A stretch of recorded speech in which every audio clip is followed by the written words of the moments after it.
part of Double P Media, doublepmedia.com.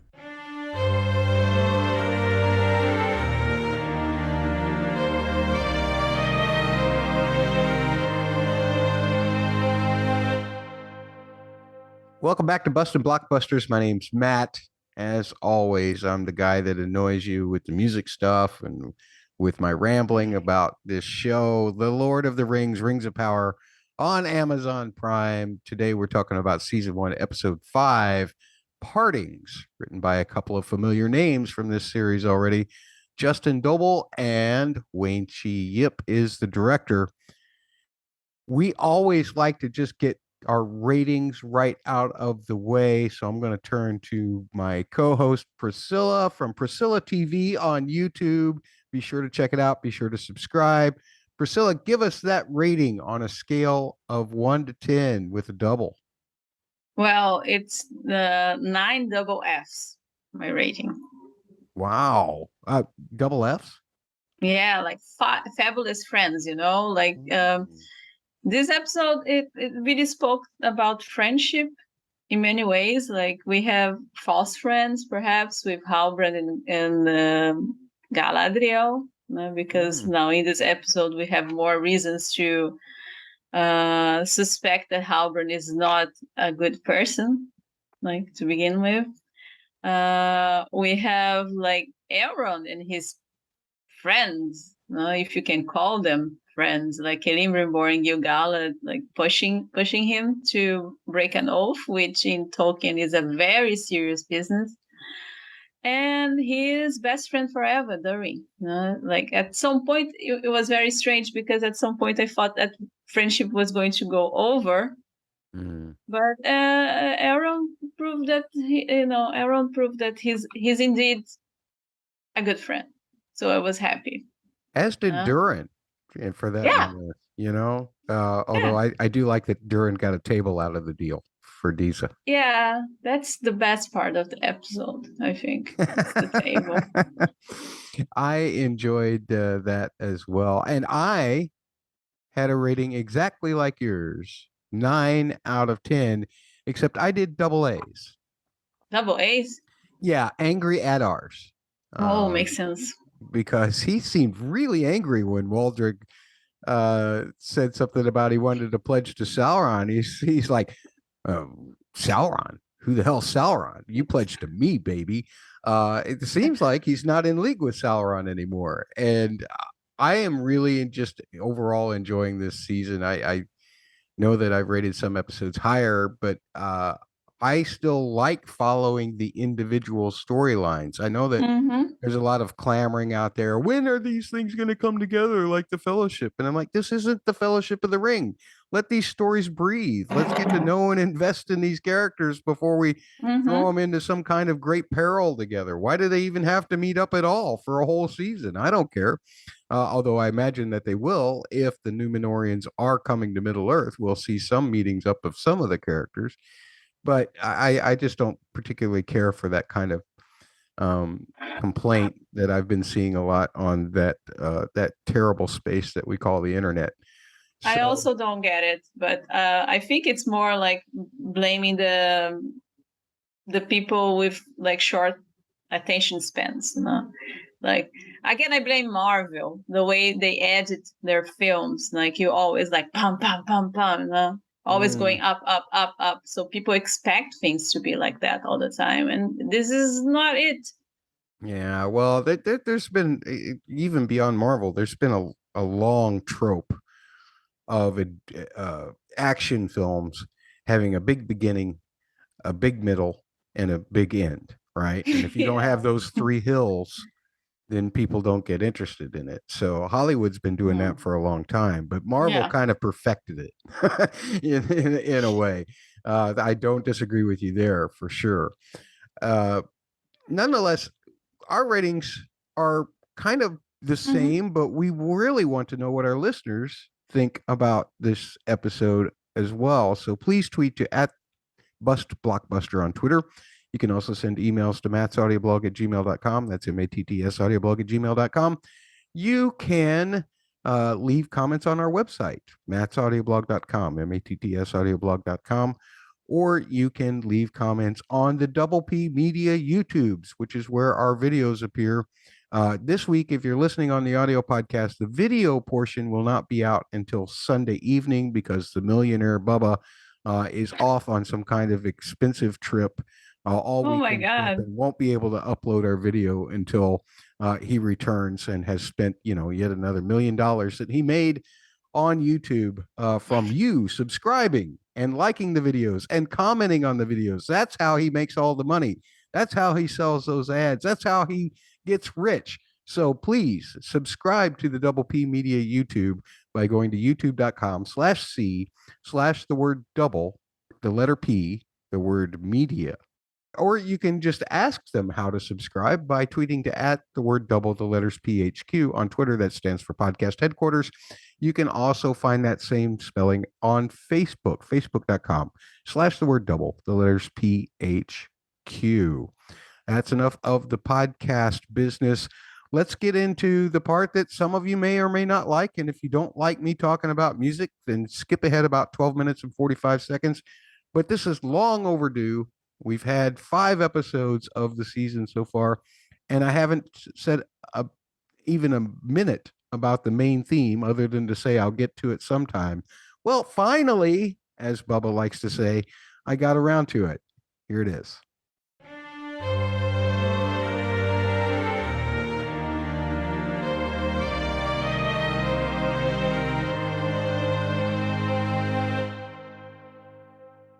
So it's been a long time coming, naturally, a very long time coming, but it's time to talk about the main theme. We haven't really talked that much about the credits, haven't done much analyzation of it, haven't done much of that. This is the one theme that Howard Shore composed for the series, and it's a wonderful little theme. It's got this motive that I love that makes it so that it can be construed as magical and scary at the same time, depending on what kind of harmony you apply to it.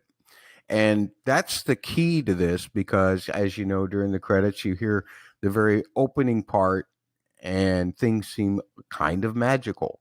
But then when you have the darkness start to flow through all of that, the music is really using the same bit as the beginning, but it's changing the harmonic structure so that it seems scary. And I'm going to try to explain some of that as we go through this.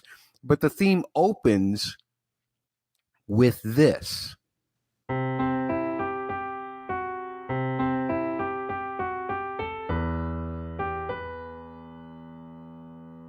So for that very first part, the harmony there that is implied is a C major chord. Major tends to make us feel lighter and whatever. And the second chord is an E minor chord. So it's a typical progression from a flat 6 to a minor 1. You don't need to know any of those numbers. The thing that makes that first chord and the melody that goes with it seem kind of magical, kind of mystical, is the fact that it is the mode that that particular chord plays on in order to resolve to the minor. By mode, I mean that if you take a scale, doesn't matter whether it's major or minor, but you don't start on the note that that scale is named after. You start on any other note of that scale and go from that position to the same position an octave higher or an octave lower. That's what we call a mode. So there are 7 modes per major scale. And a particular mode that gets employed by the C chord, because it is going to the E minor, is the 4 position, really, or the flat 6 position if you're in E minor. Again, those numbers aren't important, but the word that you want to remember is Lydian. What Lydian is a mode of a major scale that creates a major sound, but it has one alteration, and that is that the note that is right before the 5th is actually raised by a half step. So it takes the whole inevitability of a suspension out. And because of that, it gives it this kind of unnatural, but not really alarmingly unnatural feel. It's just a feel that is like, oh, this is bigger than a major scale. It kind of makes it feel bigger, and therefore to us, in our ears and the way that we're seeing this series and whatever, it's kind of a magical kind of feeling. But it does resolve to the minor there. And what that tells us is that, this is a dark mission. There's, they're fighting evil here. And so, it should be taken seriously.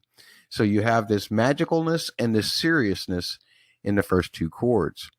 Now, the next part kind of almost changes keys in a way. And you have where you had a melody going up, now you have a melody going down and resolving to a different minor chord.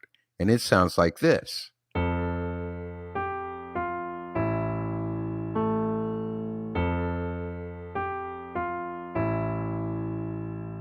So once again, we're having the melodic shape climb, telling us this is something to aspire to.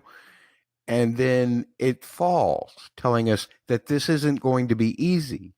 And the minor chord there also tells us that it can be kind of a dark journey. I always like to think of a main theme as kind of a mission statement for the show. We're going to give you this. We're going to tell you this. And this is just the broad general outlines of how. And I feel like Howard Shore has done this very well. The other thing to talk about those two prior sections is the timbres. Now, Howard Shore has no shortage of the way that he uses the instruments that are played. That's what I mean by timbres. He likes to take all different kinds of sounds and create different moods with those sounds, with those groupings of instruments. But one thing that I love about that opening phrase is that it uses a French horn. A French horn is very unique in the brass family. It kind of sits in its range in between the low brass and the upper brass. And so therefore, it kind of covers that mid-range, that human kind of range.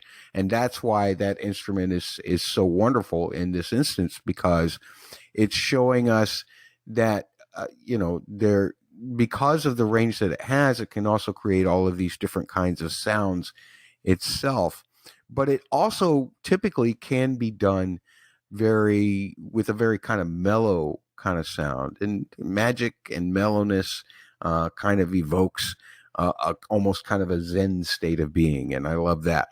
But now the descending part, he reverts back to what a lot of traditionalists do, and that's with the strings and the woodwinds. And they are the world that's outside of this kind of like nobility mission that is presented by the French horns. Now here comes the answer. How is this going to affect the world? And that's wonderful in the way that it does that. Then we get to this developmental section, what I call a developmental section, where he takes a motive in order to get us from one place to another harmonically. And so it kind of shifts through several keys. It sounds like this.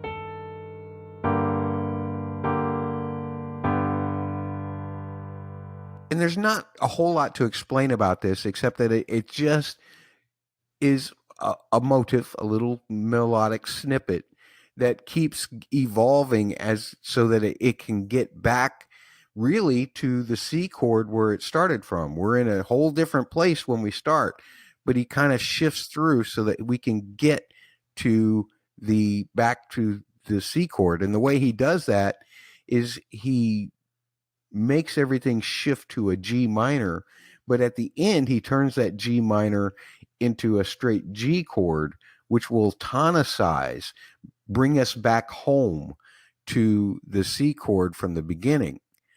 But once we get to that C chord, this is where the darkness is starting to creep in on the screen. And so he does something like I talked about at the beginning of this segment. He takes that same melodic figure that we had at the beginning that sounded magical, and he changes the harmony to minor. And now that odd note is no longer sounding like it makes things bigger, but instead it creates what we call a diminished sound. A diminished sound actually makes us very tense because as humans, we do not like symmetry in our harmony. And a diminished chord is perfectly symmetrical. Everything is 3 spaces apart over the space of 12. You can have up to 4 notes, 4 different notes in a diminished chord, which also makes it very interesting in the fact that most of the time we hear things in our own ears in terms of triads, but now we have 4 notes, and it can create, the reason it creates that ambiguity with the symmetry is because really that chord can exist in about, 50 different, well, not 50, in about 4 different keys and still be the same chord. And we don't like ambiguity. We don't like symmetry. And that's why this sounds creepier. Also notice that the timbres have changed. Now we've gone to the lower brass, the trombone, the more brash kind of sound. And if you ever think of like the way that Howard Shore did the Isengard theme or the Sauron theme, those used low brass, gritty, splashy kind of sounds. And so that helps create some of the fear in it as well. And then finally, he gets back to the original ending that he did with the first part, but he doesn't really change that any. He makes it sound, pretty much the same, the way that this evil that is rising is affecting the world. The other thing to note about the way that this motif at the beginning changes is the fact that it continues to climb. As we get the first phrase and the second phrase, when we first hear this, it only gets to a certain point and stops. That's the mission. That's the plateau of the mission. How much further can we go? But evil in this world is on the rise. And so the second phrasing is higher than the first phrasing. I've talked a lot about it, but I haven't actually played it. This is what it sounds like.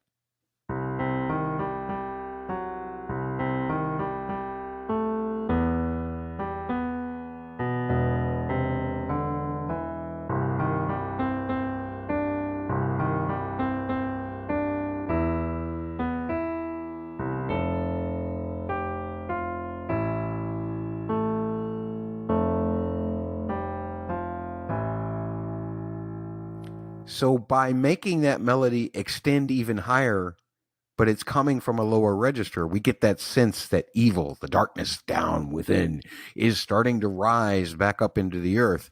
And then we get the same thing about the effect that it is having on the world at the end with the strings and the woodwinds. So I hope that explains what the purpose of the main theme is as a mission statement. And hopefully you've enjoyed it. I enjoy the piece. The only thing that it bugs me a little bit about it is the fact that because it is kind of a standalone mission statement, Bear McCreary may have been able to take little things from this and use it as inspiration. But a lot of his themes seem unrelated to Howard's themes, and so there's a little bit of a continuity issue for me, but nothing that makes me not appreciate all of the music in this series so far. We're back with our recap in just a second.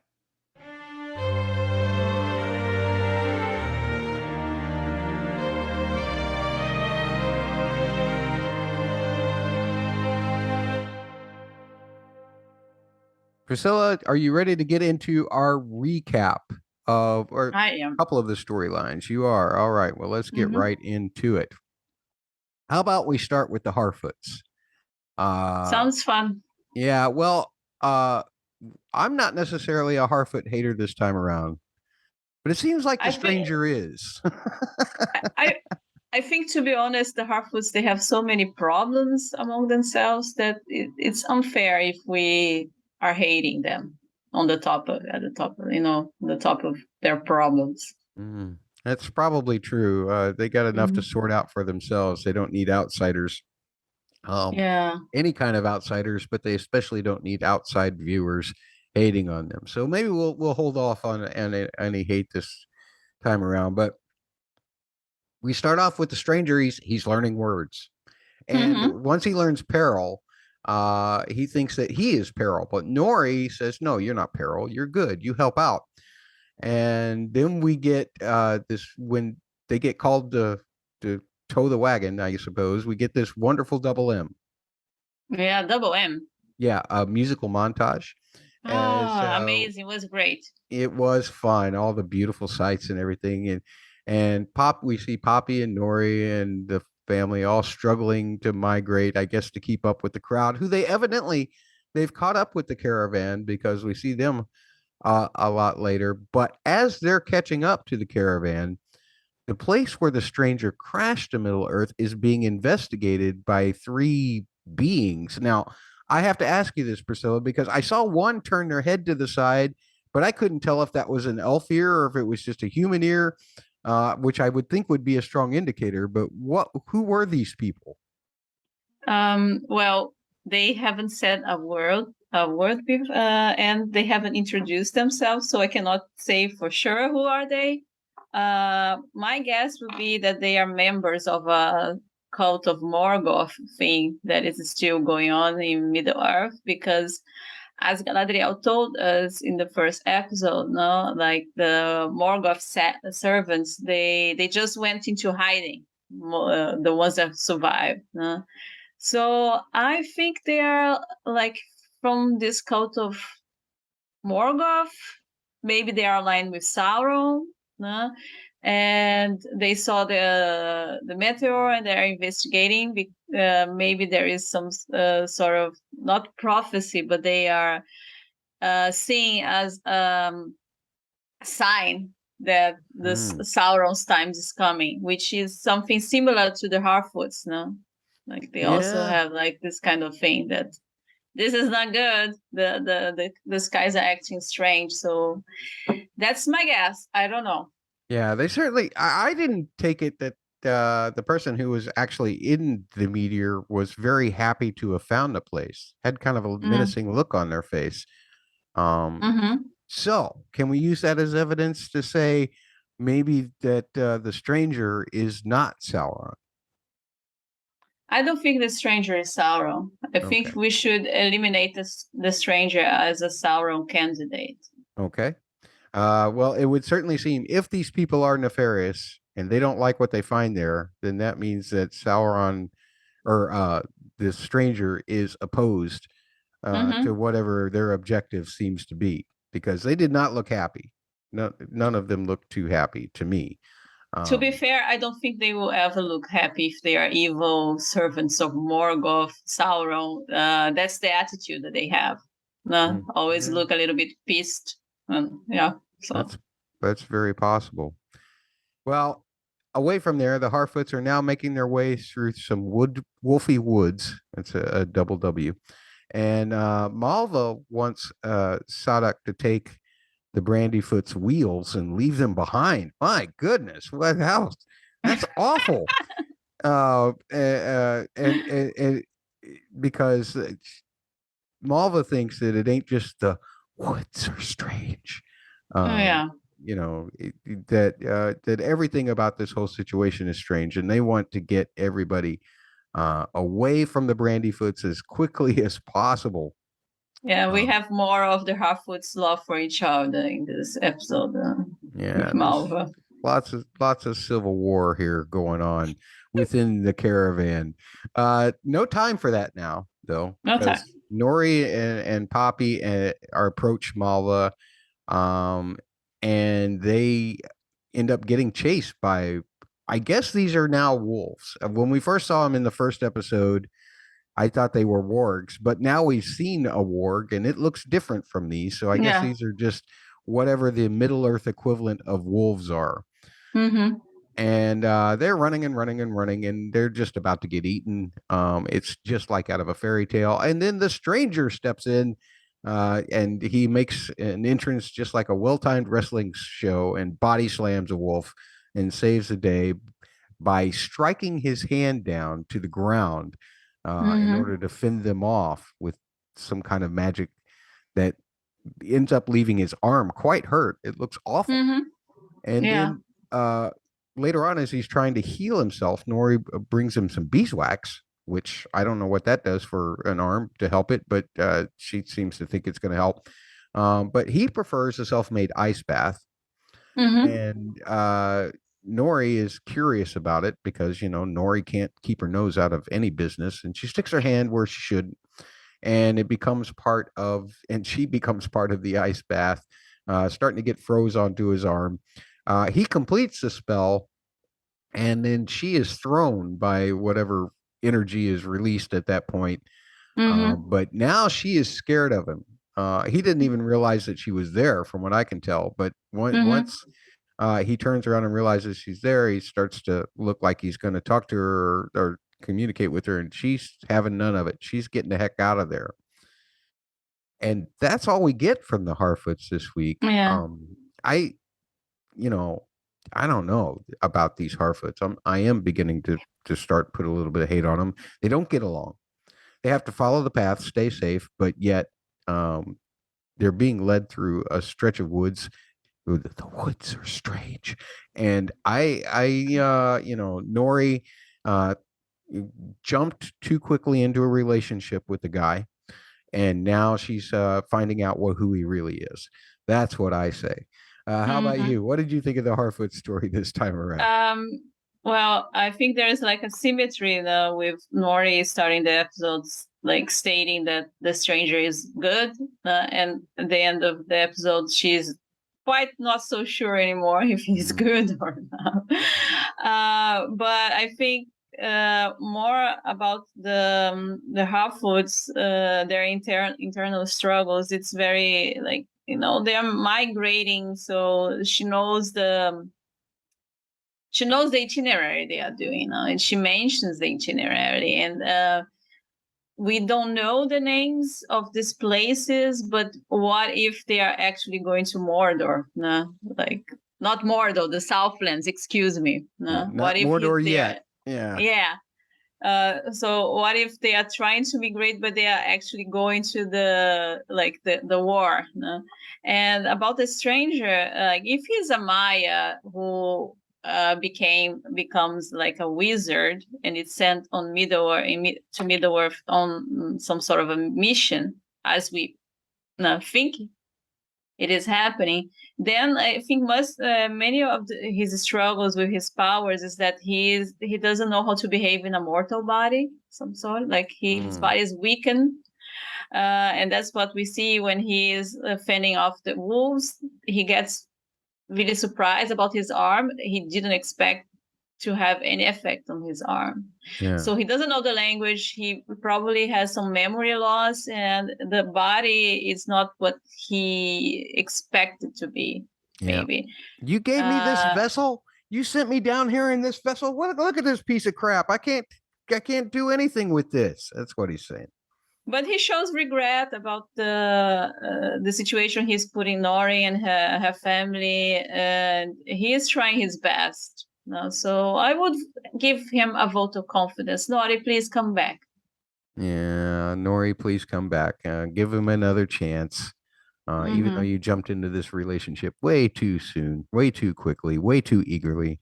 Now that you've worked out a friendship, you need to give it a chance to continue to develop and let him explain himself as soon as he learns some more words other than peril. So at any rate, let's move on to Lindon. This is going to be one of your favorite storylines, I'd imagine, just because it's got a dwarf in it. We know how much you love dwarves. And Durin has joined Elrond and Celebrimbor to dine with Gil-galad. The king is curious about Khazad-dûm's productivity, even though Elrond tries to dismiss it as like, I blinked an eye and 20 years had passed and Durin's kids had grown up. But Durin is more offended by the king's dinner table. And he makes an emphasis as to how that rock is sacred. And the king, of course, says, "Oh, we're sorry for offending you. We'll give it to you." But the king and Elrond converse after dinner. They talk about the legend that explains the origin of Mithril. We get some kind of storybook like a reaccounting of it that to me just didn't work. But that's just me on terms of just being nitpicky. I think it was stylized because, as Aaron said, it's like apocryphal. It's not. It's a legend. It's nothing like it's like a story they tell. It's not confirmed that it happened. Right. So they did it as a fairy tale, more or less. Yeah. Well, the Balrog looked pretty good in it. Other than that, I just thought it's like, okay, well, I know that you're trying to tell the story. It's like it's an old story being told, and it's like old pages leaping up at you. But I would have preferred to just see it in real time. But that's just me. Then Gil-galad tells Elrond that the dwarf is that keeping the secret that Durin has told him would ensure the doom of the elves. And he shows Elrond that the great tree is decaying and has been, we find this out, since before they sent Galadriel away to Valinor. Actually, right before she arrived back in Valinor, which means to me that the arrival of the meteor is not connected to the arrival of the evil, which once again I say, does this now make us think about, and as you explained, who you think the stranger is? This looks like two instances in the same episode where we're saying, no, the stranger is not a bad person. So I'm much more team stranger now. There is also like a theory that there are two meteors, and we just saw one with the stranger. So we don't know if everybody was seeing the same meteor. So there's like the big theory right now. So so maybe there is an evil meteor somewhere. We've only seen one side of the coin. Okay. I'm not into that. I don't know why. I'm just like, if that's just speculation. That's not theorizing. There's no evidence to gather for that. Reckless speculation. Reckless speculation. Unless you have access to some kind of source material that might say such as much, in which case you're just spoiling people. I'm not spoiling. I'm just saying it's a theory people are having. Well, no. I wasn't accusing you of spoiling people. I'm just saying that they, by doing this, if they're using some kind of evidence, that it hasn't been, because it just hasn't been presented in the show. That's all I'm saying. Yeah. People like to grasp at straws and then pat themselves on the back when they get just a sliver of something right too. So that's the first take generation right there. Anyway, Elrond says that he will not betray the secrets that he's learned from his friend, and Gil-galad ends up giving him a lesson about what hope actually is. It's not mirror. I actually really liked this conversation. I thought that it was fantastic. Because you get a great sense of Elrond's soul, what he believes in, what he, in terms of keeping this oath. And as you said, keeping an oath is very serious business in Tolkien's world. But I also love how when Gil-galad explains that, if they don't do this with them, if they don't get the mithril, that, their whole culture will die, which Elrond has to explain to Durin later on. But just the whole expression of what hope is, being the eye that is the last to shut and the first to awake. And I just thought it was a great metaphor, and I absolutely love this conversation. It was really intense, and both sides of it were equally represented. I loved it. Then we get to Elrond taking the mithril to Celebrimbor, who immediately tests it, but he already knew about it. He just but nothing he can do diminishes the light that is produced within the mithril. So it really feels like that this is something that is descended from the lost Cimmerils, as Elrond's legend that he recounts states. But this leaves Elrond torn until Celebrimbor tells a story, because we know that Elrond has daddy issues, just like I do. Mm-hmm. But it shows the similarity of the mission of Elrond's father to go ask for help the first time around, and what Elrond has to do now, simply because they're the only people who could. So I like that. And then as the elves start to send the sacred table back with Durin, he admits that it was a scam. He just wanted a good piece of furniture, something to bring home to the wife.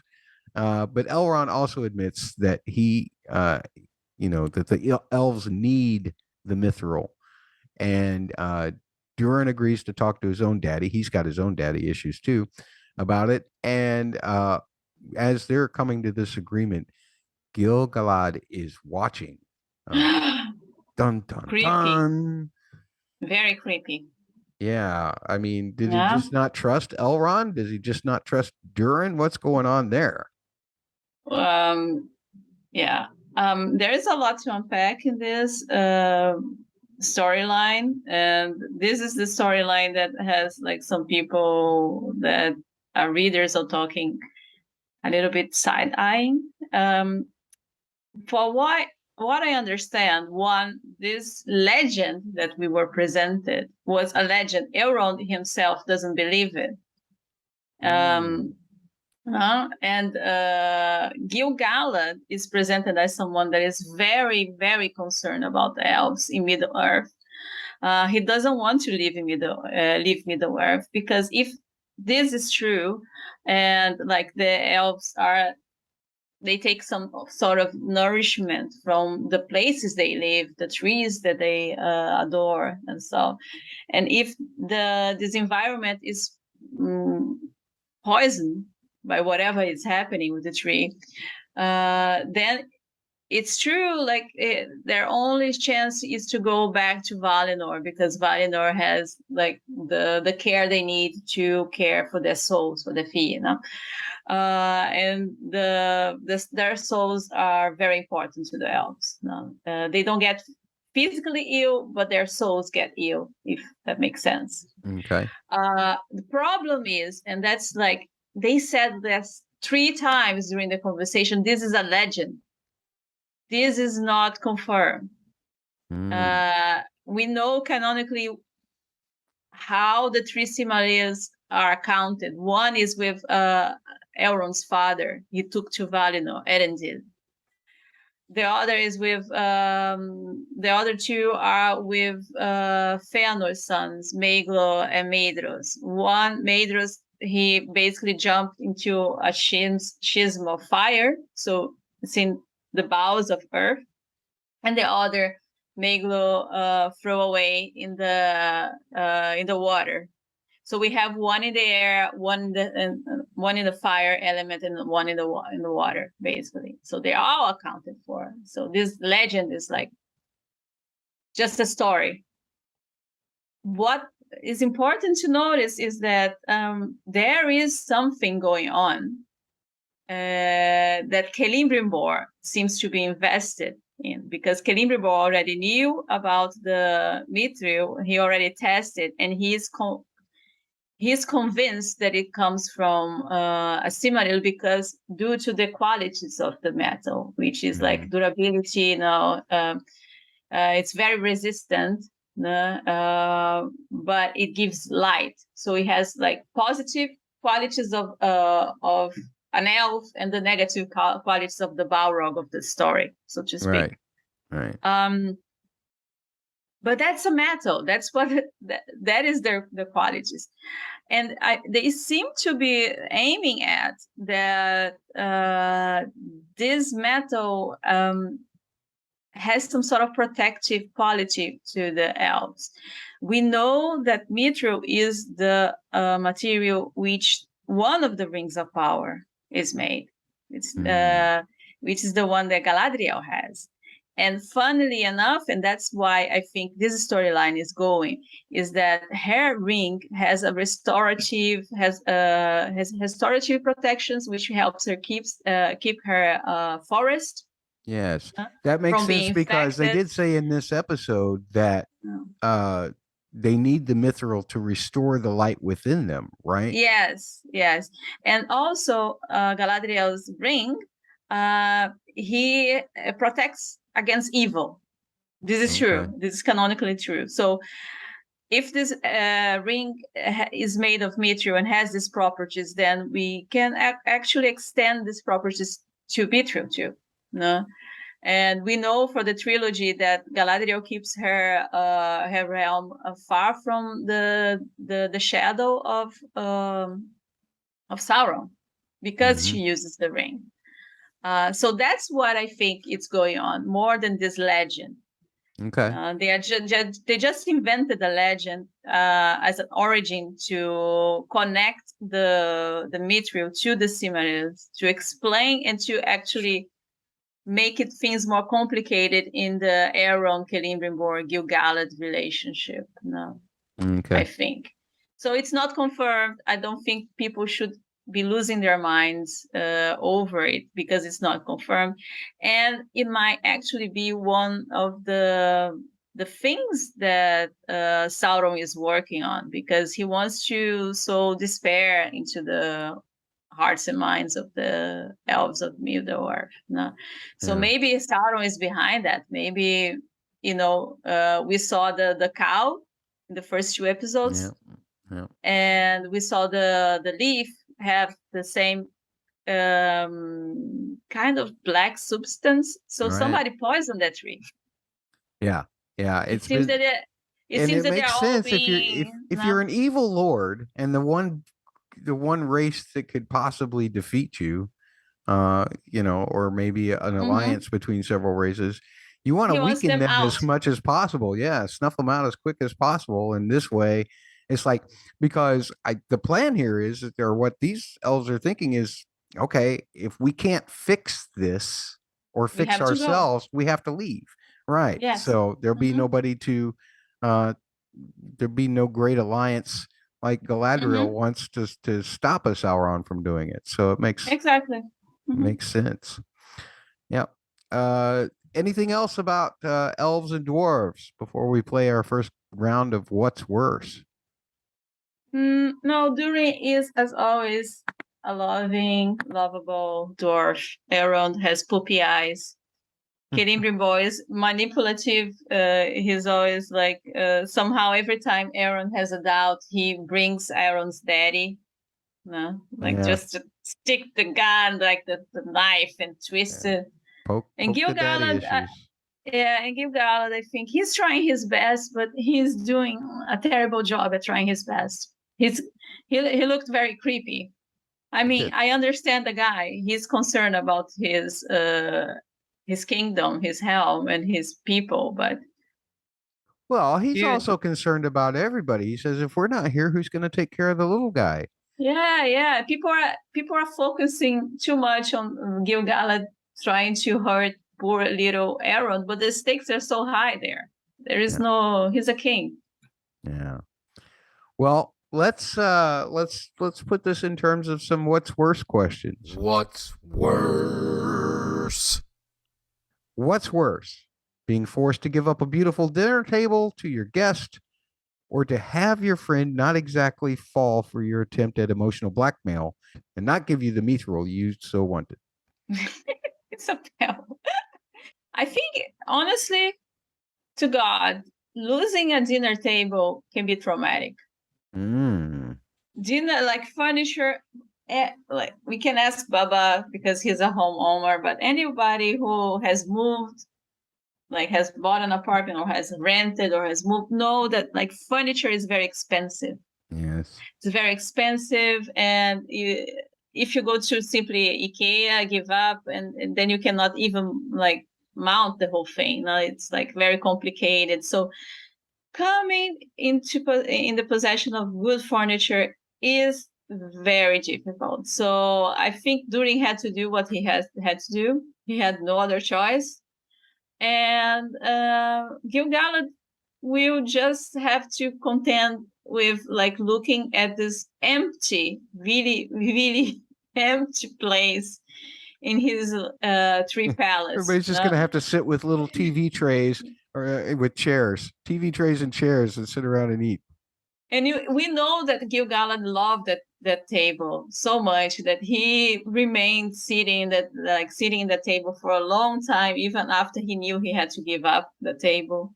Like just enjoying the table. So I feel for him. I've been there, and I think it's terrible. Okay, so I got to argue the other side. And first of all, I'm going to poke holes in your argument because you had to bring up Bubba. And let me tell you, Bubba's a millionaire. He's got a dinner table for every day of the week, perhaps every day of the year. And so he's not worried about your stinking dinner tables or whether he loses them in a move. We'll just make another. We'll just buy another. That's what Bubba says. So that's one reason. But I will say this also, because, when you can't even get an underling, a half elf to obey your orders and to give up the stuff about the mithril, no matter how many times you try to prod at him with daddy issues or whatever, there is no way, absolutely no way that cannot be worse than just some simple little table that you can go down to the dollar store and get a facsimile of. No? No, we'll put it on the poll, was ladies and amazing. gentlemen. Yeah. We will put it on the poll. You vote who is right here, Priscilla or I. Do we have any other what's worse questions? I think we have down on the next recap round. We have. Okay. Well, let's review the ones that we had from last week because I did get these out on the poll, unlike the prior episode where I didn't. And I didn't put them on the poll this week, Priscilla, simply because I didn't want to lose that many times in a single week. But I happened to win one this week. Wow. Congratulations, Matt. We asked, what's worse, having a son kicked out of school because he can't stop listening to weird voices in his head, or having your daughter going to dinner with the son of a would-be dictator? And 66.7% of you said having the daughter is worse. That's the side that I argue. Because I appealed to everybody's fatherhood instincts where, you're not so worried about your son. You're more worried about your daughter, which is wrong, by the way. We should not be like that, but that's the way most of us are. And so that's why I won probably. The other question was, and Priscilla made up for her loss there with a really big bashing, that's a double B, of me. What's worse, spying on your friend in order to gain your father's favor, that's a double F, permanently, or tricking all of the people into believing a tree that has that many leaves? I'm not even sure why I posed that question in that way. I'm certainly not sure why I argued for undepletable leaves, but spying went over undepletable leaves 71.4% to 28.6%. Oh my gosh, you just pounded me with that one, Priscilla. I mean, you made the only real argument that was possible. That's why nobody cares about trees. Yeah, nobody cares about trees. Just look at the way our world has turned out to see that nobody cares about trees. We've got more what's worse questions coming up after we do our second part of the recap. We still have the Southlands and Numenor to talk about. Priscilla, are you ready? Yes. All right.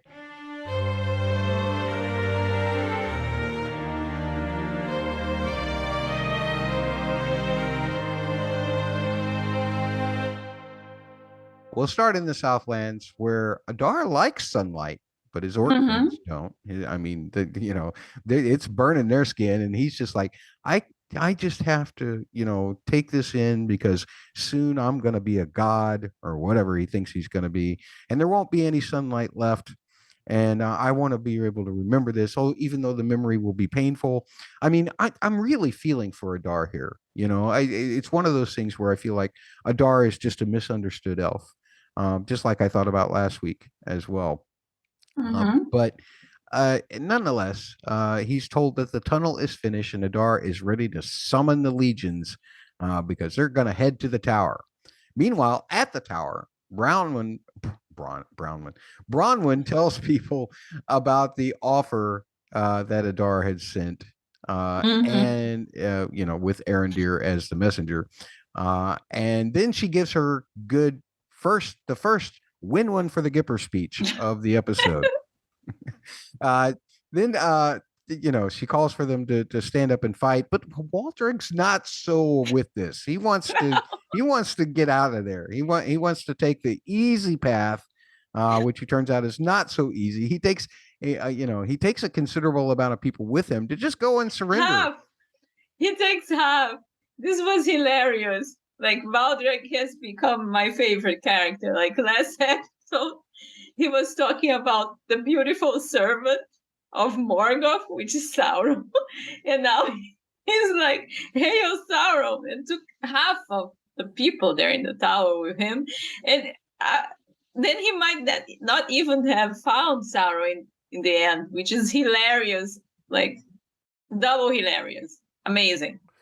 You know what? I bet Waldreg wouldn't have had to go through all what he has to go through later if he'd had just gotten that hilt away from Theo, the one that he originally had, and just brought it to Eddar.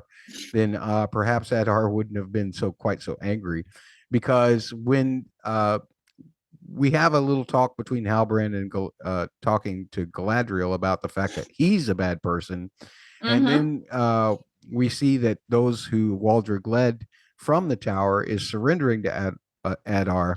But when Waldreg pledges loyalty to Sauron, Addar doesn't like it. Yeah, we get a double A. A double A? Yeah, an angry Addar again. So he tells Waldreg that he's going to have to. Or he basically makes Waldreg sacrifice Rowan, the boy who is Theo's friend, to prove his loyalty to him. The boy is no more. The boy is no more. Even though he didn't die on screen, I think it's pretty certain that Rowan didn't make it. Meanwhile, or maybe he's an orc now. I don't know. Well, something. Meanwhile, Theo is practicing archery because he didn't go with Waldreg, even though Waldreg tried to get him to go. I don't know what Waldreg was thinking here. Waldreg was not very smart here, Priscilla. Waldreg was high. He was high on something. Yeah, I mean, he was just crazy. He's like, come on, Theo, come on. Not even thinking about the hilt. I mean, that's what this is all about, because he wanted to meet the beautiful servant so much that he forgot about the gift. But Theo is stuck back at the tower, and he's got his doubts about his ability to do any archery. But now we get another win-win for the Gipper speech, and this time it comes from Arondir, telling him to get his aim up. I thought orcs were shorter. Theo's aim is just fine as far as I'm concerned. Theo shows Arondir the hilt that Arondir wants, or that Addar wants, pardon me. Yeah. And then Arondir just magically, suddenly, 200 years of memories of being at that tower, he recalls that there's this shrine there that's been covered with vines for who knows how long. That it's a very intimidating looking shrine or something on the wall there.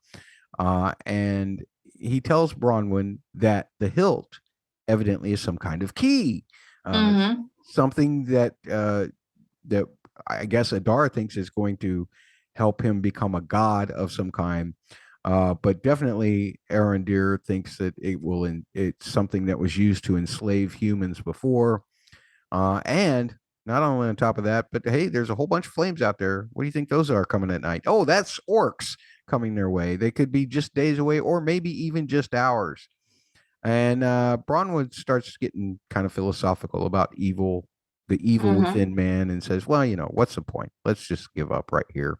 And that's all despite Arondir trying to convince her not to surrender.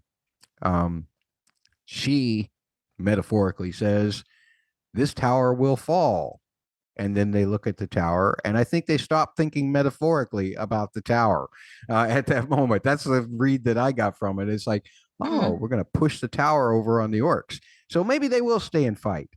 What did you think about this whole sequence in the Southlands? As I said, I was too preoccupied with Valdek and his hilarious ways for half of it. But I found in the end, like, Browning very compelling, that she was like not only having doubts, because that shrine, what it was portraying basically like a blood sacrifice from her ancestors, and Arondir and her, they already knew about the hilt and what like Theo's blood did to the effect it had it.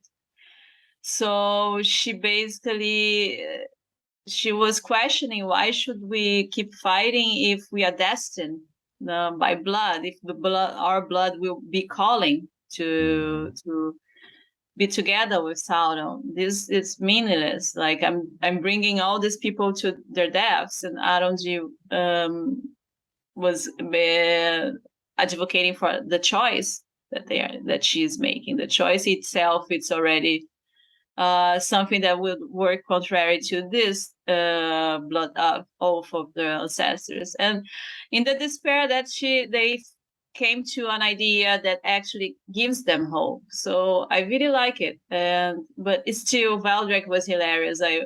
I'm really unhappy if Valdek will die. I think he's a comic genius, honestly. I really like his delivery. I really like his crazy energy. He began the series being the voice of reason of this village, and ever since they got out of that village, he's been going crazier and crazier. I love him. Well, I'll tell you what. I just think that you should apologize for being so hard on the double S. The surly son. Sorry, Theo. Sorry. Theo also, I completely forgot. Valdek is so dear to me right now that I completely forgot that Theo, he made a good choice, and he had this bonding session with Arondir, and he opened his heart to Arondir, his new daddy, and he delivered the hilt. So I was wrong now.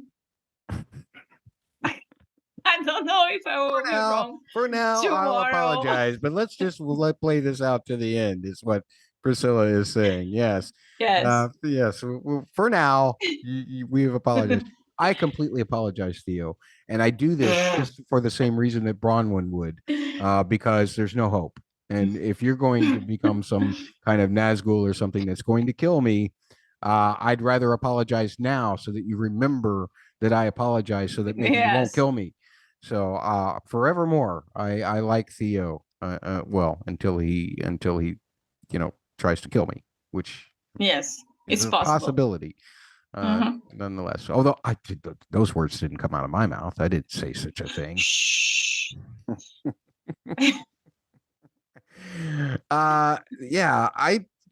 So I guess we're coming to the conclusion now that Numenor.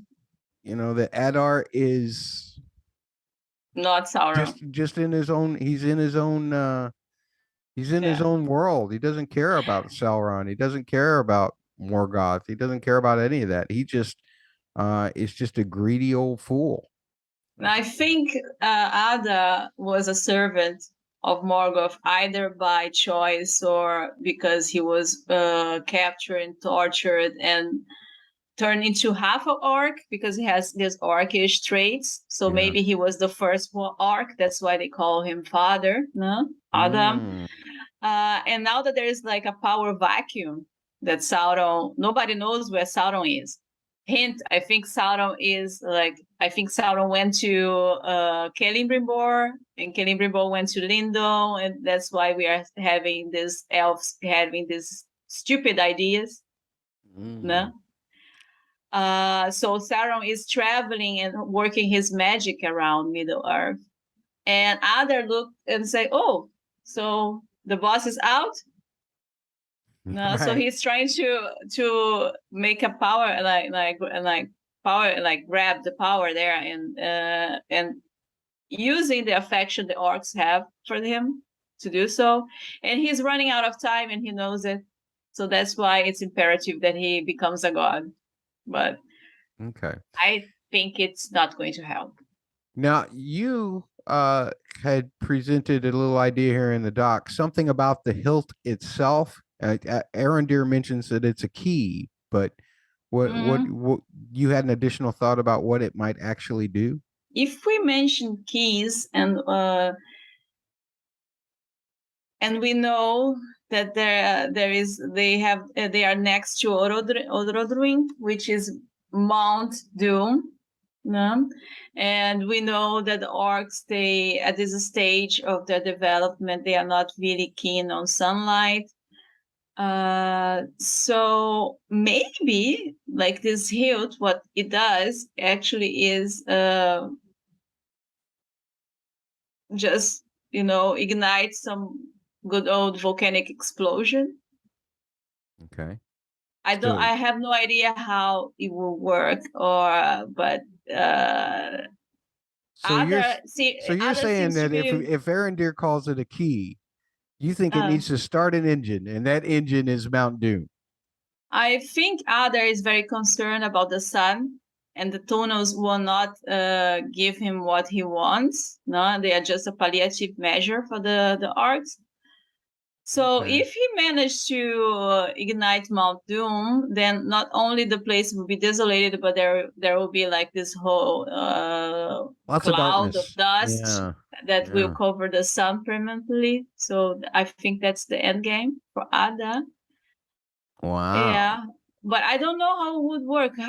Why would you put this hilt? Well, how does it work? I have no idea. Yeah. Well, it's a possibility. More than theory. It's an interesting theory. I don't know exactly how it would work either, but let's keep all possibilities open for what this hilt might represent or what it might become in the future as well. Mm-hmm. Getting back to recapping, let's go to Numenor. Yay. And great preparation is being made for the exhibition, but Isildur was not part of the chosen to help prepare. You mean expedition, not exhibition, right? Yes, expedition. Pardon me. But Isildur wasn't chosen, and Elendil says that he had a chance to prove himself, but then he skipped class and dropped out of school, and so Isildur made the wrong choice. Eärien, this was surprising to me. She's the one who comes to Kemen to tell his father, the Chancellor, to stop the expedition. I didn't see that coming from Eärien. I suspected, I guess maybe she's just concerned about her brother and her dad, and she's worried they're going to get killed or something. Because why the heck would she care? She doesn't seem to care about them when they're out at sea. It just seemed awfully weird. I guess she's been so buried in the culture, designing buildings, designing whatever, doing plans, running over people with mops and buckets. Maybe she just thinks that this is a bad idea. Were you surprised by Eärion's reaction and that she's trying to recruit a guy that she's had one dinner with and it was just okay to help her convince the Chancellor to stop all of this? Well, first, Kemen seems to be taking her plea to great lengths, going to great lengths to see that this comes true. Not only I think he agrees with her, but he seems to be impressed by this only okay dinner you mentioned. So maybe Eärien did something nicer to him. I don't know. But that goes like the last episode we were talking, and I was mentioning that maybe what they were planting the seeds was to this family to have some sort of disconnection over disagreement over politics, and we assume I assume that Kemen would be like that. She would, because she would fall in love with this guy, that she would actually have her head turned to the politics of this family, of Pharazôn's family. But maybe she just simply does not believe that they should ever align themselves with elves. Maybe she believes that herself. We don't know. We never see her speaking about what she wants, what she doesn't want. Like, so at face value, we just okay, she's just worried about losing the family because she already doesn't have a mother. We don't know what happened to the mother. The other brother is probably in the Western Shores. So Isildur and Elendil are all that she has left. Maybe it's simple as that. I would say no. I think she's an architect, so maybe she's a little bit too concerned about not having buildings. They go off and get in war. I'll never get this building built that I'm designing. Yeah, maybe she's just like, I want to just complete my my education. This war is going to spoil everything. Who knows? I guess it's a possibility. I just found it odd. As soon as she started, reacting the way that she did to all of this, I was just kind of like, wow, where's that coming from? It just felt unearned, I guess is what I'm saying. It was one of my little. We don't know her. We don't know her. Maybe she's the bad influence on Kemen. Oh, maybe she is the bad influence on Kemen. We don't know her very well. She's been portrayed as somewhat just normal otherwise. Remember the first scene, like her brother preferred to say hello to the horse than to her. Yeah, that's true. So maybe they were telling that makes us her evil. No, she's placing a horse above. She's placing a horse above her brother. I mean, any good animal lover does that. Her brother said hello first to the horse. Oh, that's right. And not to her. Hello first to. So maybe she's just carrying a grudge. I don't know. Maybe the brother knows that she's evil from inside. We don't know her. Okay. We really don't know her. Yeah. Well, all right. Well, Halbrand has earned him a job as a smithy assistant or a smithy aide, I believe, or aide, as I believe that Galadriel calls him later in the episode. And he's also seemingly an intelligence informant for the Queen Regent and Galadriel. At the same time, he's mad that he's gotten called to the principal's office, and he thinks that Galadriel has used him, and tells her to find another king to back. He doesn't want to be king no more. Elendil and Galadriel end up trying to train some people up, and Valandil, that's Isildur's old buddy, and his fellow volunteers get kind of an embarrassing training session as Isildur is watching all of this happen. Isolated Isildur, a double eye. And Halbrand is watching as well. Then Kemen tries to convince his dad to stop the expedition, but the Chancellor sees the long game. He sees the money coming in if they do this right. And so that's a little more shallow than I expected Chancellor Pharazôn to be, but that seems to be the way that he is. It's all about the dollar. So he would do really well on Wall Street. And, when everyone, is going to owe them money for helping them out, then, that's what he's after.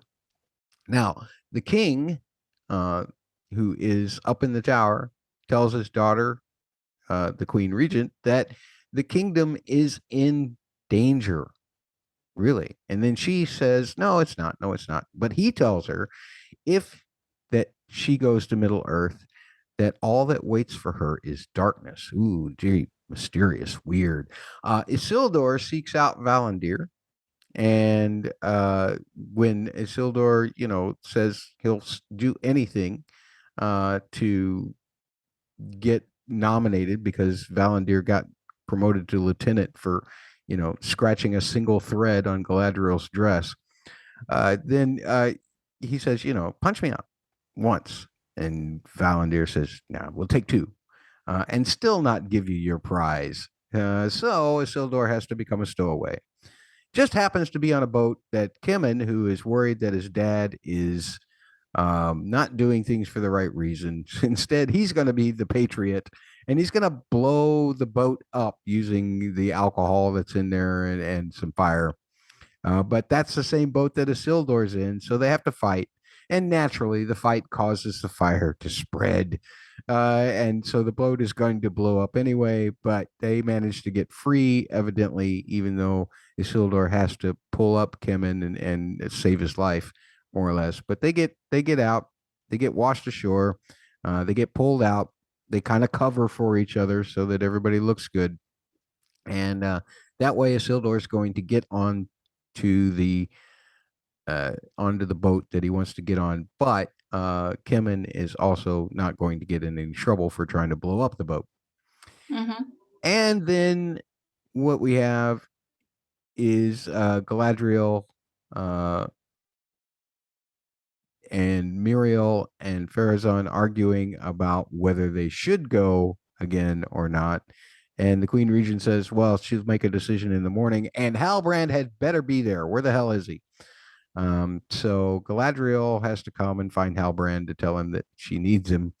And she apologizes to him, but he tells her that he's a bad, bad person. And as he tells the story about bad things that he's done, even though he doesn't mention a single one, that's when we see the Waldreg and gang basically starting to worship Eddar, thinking that they were worshiping Sauron. She tells him that she had thought that she was a bad person too, but that they have to go back to Middle Earth to fight, and gives him back his crest for him to think on it at least.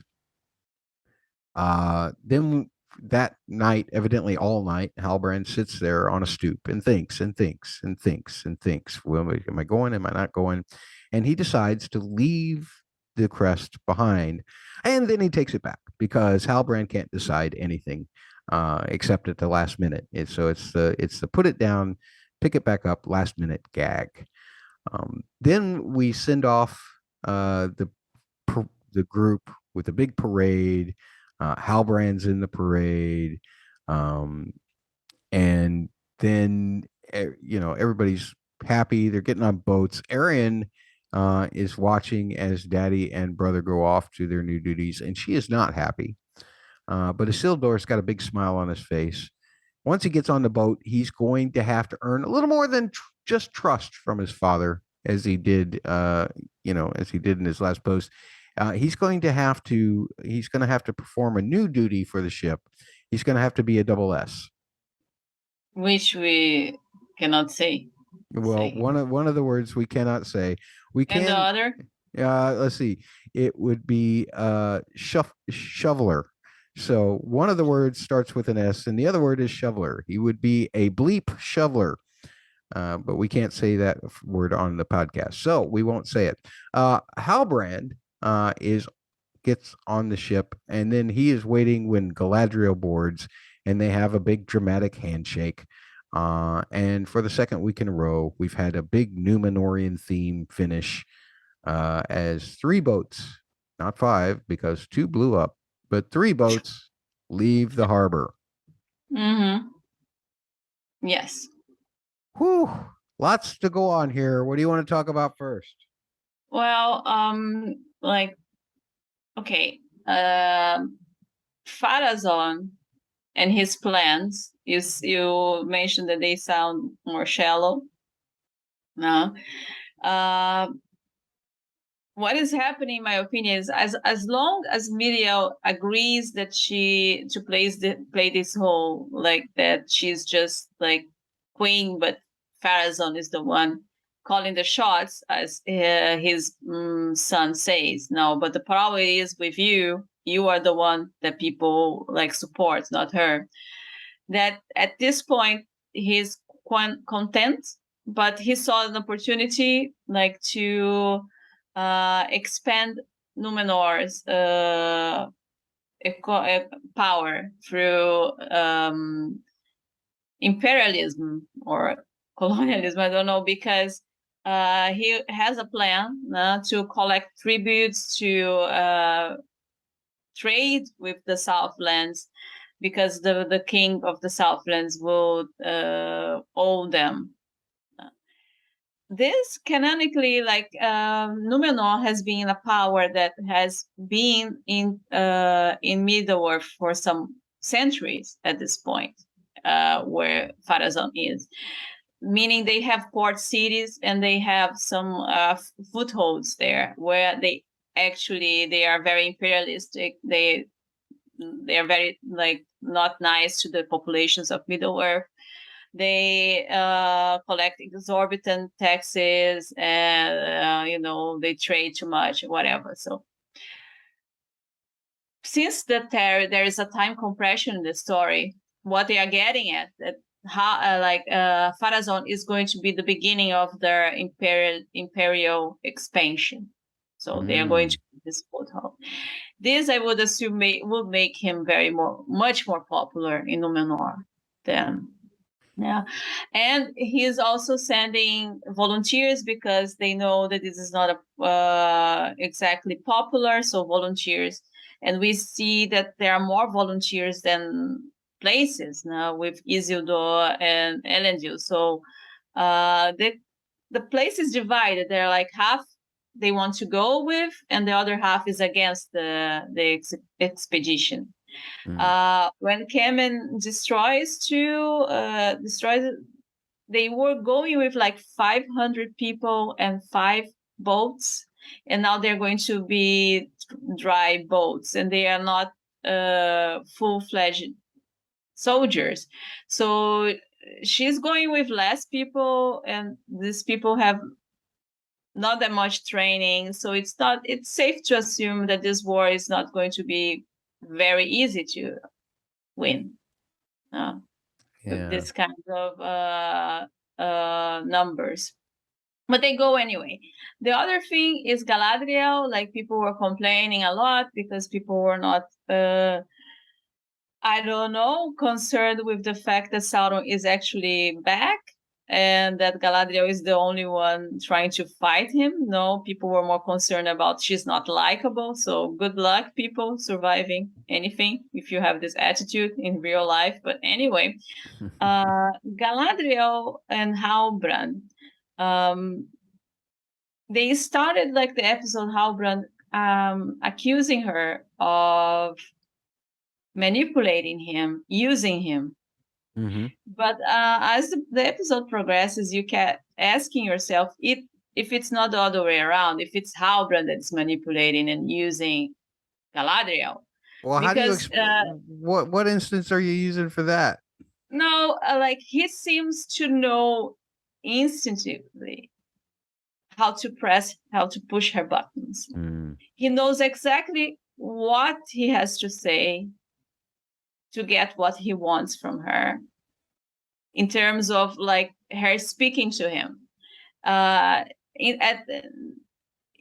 We saw her speaking to her supposedly best friend forever, Elrond, and he didn't manage to get from Galadriel the kind of confession that Halbrand gets. So Halbrand managed to cross over all like her emotional barriers, and she apologizes to him, and she is vulnerable, which we haven't seen so far much.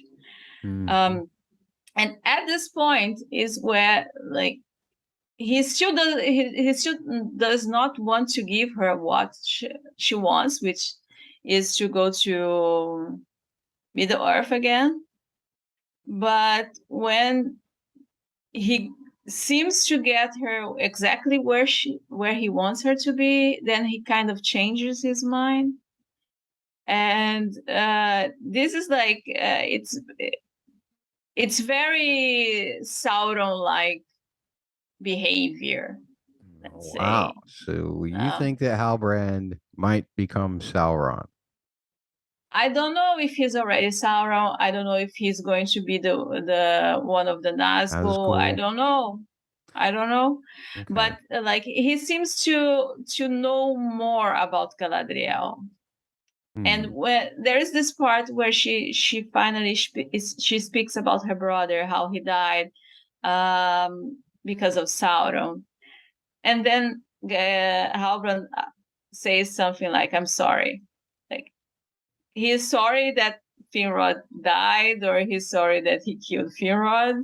Oh my. Oh my, that seems awfully circumstantial. Here's what I will say in response to that, because You know? I'm not down this road yet with Halbrand. No. I'm not saying I'm down. I'm just saying that like that's the story is always giving you this option. Yeah, but the story is also Always. giving you an alone shot where he's all alone and he's seriously considering what he's going to do, and then he puts it down in disgust and then changes his mind, and that tells me that he's doing the right thing, Okay. because it was done comedically. And that when anytime you put some kind of comedic thing in it, you don't have a bad guy have a comedic moment. You don't try to force. Now, maybe they're sending out a red herring. I'll give you that. It could be a possibility. But when I saw that scene, and I cursed it because it's like that's the oldest trope in the book.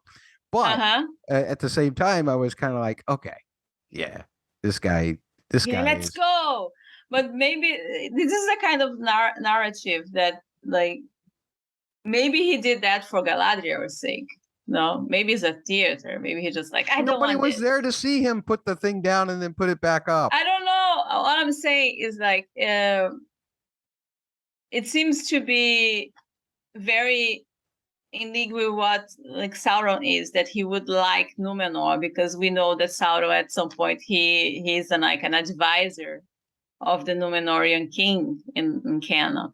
So he enjoys Numenor quite a lot. So even this desire of staying in Numenor instead of like going to good old terrible Middle Earth is also something that Sauron would experience. And Sauron is attracted to power. No? So that's what I'm saying. They are always leaving this window open for Halbrand. So I'm always 50-50. It could go either way with Halbrand. You don't have that with Addai anymore. Addai is like he's not Sauron. You don't have Valdrek could be Sauron. I don't know. You know, maybe Gil-galad is Sauron. Maybe who knows? Because I love it. We don't know who Sauron is, and the show is going to take way too long to reveal who Sauron is if it's somebody that we know. Yeah.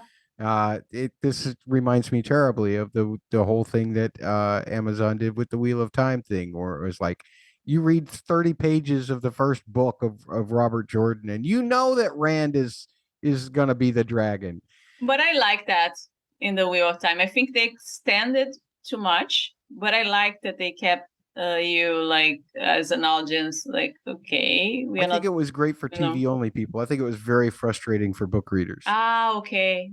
I understand. But that's just my opinion. But I do agree with you. For TV people, it was great. It could have been a little bit less, but you know, it's just like all you got to do. They don't know where to stop. Yeah. Because they took a whole scene with his father having a fever and all that, and put it at the end of the season rather than where it was in the beginning. And all you had to do was read that chapter, and you knew instantly that Rand was going to be somebody special. But Rand at the beginning is such a bland hero. He becomes a very interesting hero. Rand is a mess. He's a kid who doesn't know anything about women, doesn't know anything about anything. And as the learning curve is like that. Yes. Halbrand is the same. No, Halbrand knows a lot. He's going to be a great hero who we'll never have heard of in the stories, because like, maybe he's like that. Oh, you think it's a down curve? I'm going with the up curve with Halbrand. Okay. I think that his past really haunts him, because he's probably caused some harm to people unintentionally. Maybe he's Steele's father. You believe that he's Steele's father. He left Browning when she was braggers. Well, no wonder Theo's such a mess. All right, let's get to our what's worse questions here. What's worse? Okay, what's worse? Following an old man to your sacrificial doom, or trying to spar with an elf? Okay, let's be real here.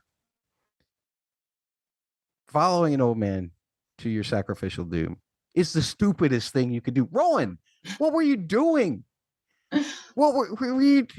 He didn't even have the hilt. I thought you hung out with Theo because he had the hilt, because he could find the hilt. That's how we met you. You didn't like people anyway. You were hanging out with Waldrick when we first met you. So maybe I'll give you that. But I mean, come on. The guy says, we must go serve evil. And you just jump on the bandwagon.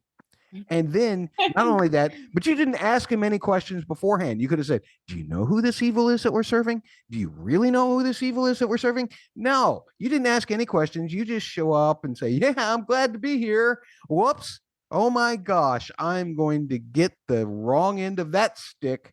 All because the old man is an idiot and doesn't even know who Sauron actually is. Yeah, so that's got to be worse. I mean, because it doesn't just say something about you, it says something about the stupidity of the people you're following. So to me, that's why following an old man to your sacrificial doom is worse. What do you think?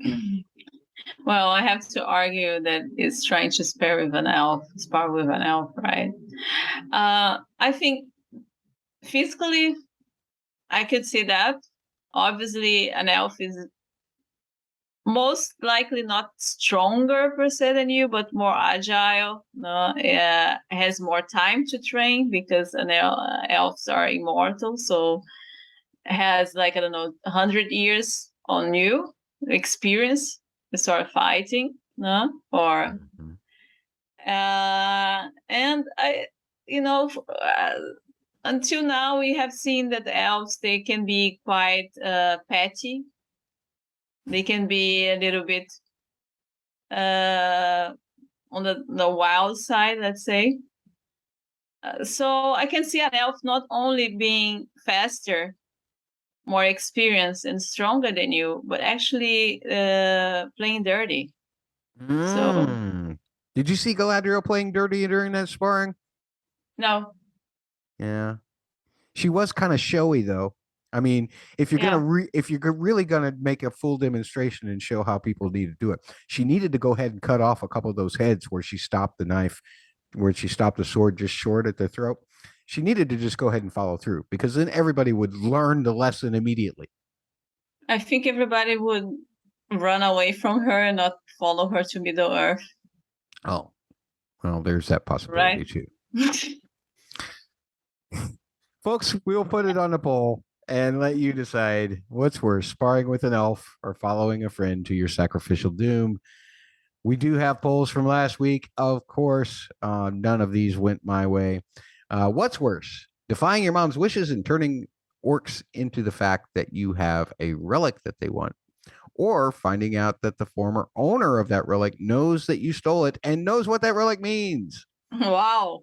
And that's really close. Yeah, Priscilla, I believe that you thought it was about defying the mom is always worse, and you won. 57.1% agreed with you. The other poll, what's worse, being told to send a message of invitation that's a death sentence either way, or being told about the place you grew up in a very creepy way by a very creepy elf? Now, no, that was fun. I made a wonderful argument for how Adar, and even in this episode, you can see that Adar loves sunlight. I mean, he's a good elf. Yet, for some reason, you people think that he's creepy. I don't understand why, because really he was just punishing the kid this episode because Waldrick is so stupid. You got to teach people how to learn things correctly. And this is a good lesson for Waldrick. So I just don't understand the whole creepy elf thing. But Priscilla argued for the creepy elf, and she won. 62.5% said that the creepy elf was worse. It was. All right, Priscilla, thank you so much for joining me this time around. Thank you for having me. Love your thoughts as always. And I know that you already have a video out covering this week's episode of The Lord of the Rings. And I can't wait to watch it myself completely once the captions come up so that I can scroll them, because they are in Portuguese. But people, you should subscribe to Priscilla TV simply because her thoughts are really good, and they translate real well in that auto translate for the closed caption. So use it and listen to It's her like- smart thoughts, because they're really smart, and you should do that. You should also contact us with any thoughts that you have about the episodes, because I know that you are smarter than me, and so therefore you can definitely tell me what I got wrong in this particular episode. Priscilla, are you doing every week with Universal 42, or however that is said in Portuguese? Oh, yeah. Universo 42. I'm doing like Fridays. I watch the episode, Okay. and then I gather my thoughts, which take 5 minutes. And I hope more than that. Just a little more. No. Oh, you I just process everything that fast. it's Okay, like, now I get it. yeah, it's like immediate. They come here and I process it and I put it out. So usually like it take a lot editing, but it's always on Friday. So Friday it's the episode. Friday I have the review of the episode, and Friday we do the recording of the podcast, and Saturday I go to Universo 42, this other channel, and I spend an hour and a half, whatever, like discussing the episode with my friend Carlos there. So, and it has been very fun. But that's the schedule of my channel, basically. All right. Well, that's Priscilla TV over there. I had to point at myself to make sure that my finger would be pointing in the right direction. You did that immediately because you're an experienced YouTuber, unlike myself. And I'm Matt. Thank you so much for joining this time around. Remember, Priscilla is smarter than you.